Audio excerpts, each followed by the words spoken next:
which is consistent with the past couple of years. Every one of these, your spring is higher than your blue box. It's the highest point of the yearly cycle, and we did get that. Now, if we still fail to break out above 405, whatever our spring high was, then you would continue tracking for a lower high, lower high, lower high, lower high, and all of this would then forward track to your end of year all-time low scenario. This is that area zoomed in. This is just compared to 2024. Same idea, blue box, spring is your highest point. The summer would be a lower high, and then you would get a fall in November, and then you would S-curve again until the January break.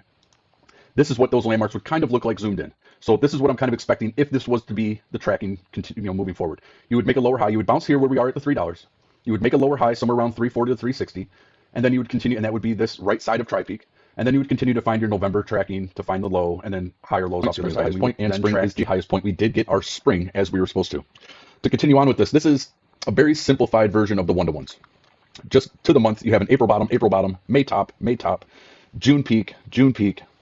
July and August are still currently playing out. So we're just kind of keeping an eye on these right now. If this continues tracking this way, this is just a yearly cycle of landmarks. You can see that we have a January landmark.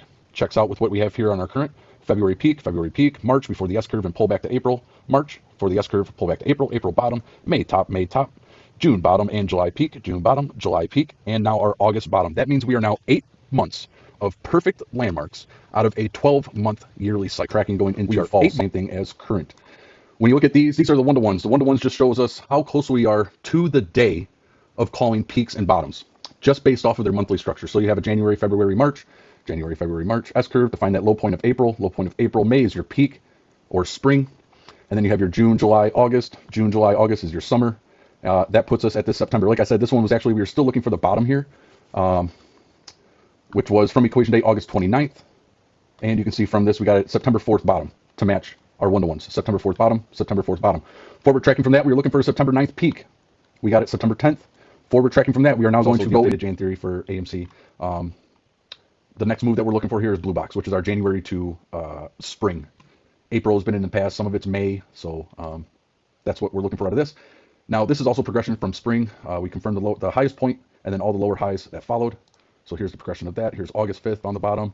Here we are going into September, and then I moved the fall landmark to confirm with this fall. That's your last iteration before you go S-curve to go find V. There it is. Now we got our V. Everybody's familiar with Jan theory, yearly cycle of landmarks. It is not macro position. It's just a yearly cycle of landmarks throughout the year.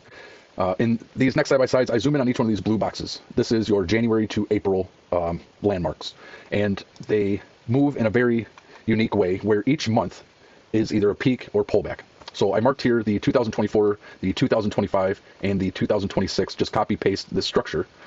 So we can see that, January you get a pullback, February you get a peak, pullback, March for D is a peak, and then you fall down for April. 2024 obviously still looks great, and 2025 looks great. So what am I looking for here? I'm just looking for a change of trend. If we're doing something like seasonal cycle, it's going to be where we already completed like a March top, and we should then be pulling back for that April bottom. We do have an April 2nd equation date. I'll be watching for those times and prices to determine what we're looking for next.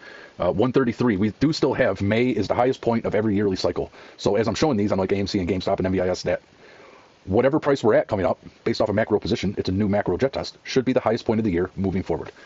So that's what I think for AMC. We're just still waiting to confirm that seasonal cycle perspective. Again, from March to April. I highlighted here all the May 1st landmarks, just in case, because AMC tracks really close to the day of landmarks in the past. So I don't want to highlight it as this is a guarantee, but it was just something going into it. I was like, okay, we're looking for this May 1st to May 5th bottom, and then we can higher low off the other side, and it tracks perfectly to our seasonal cycle.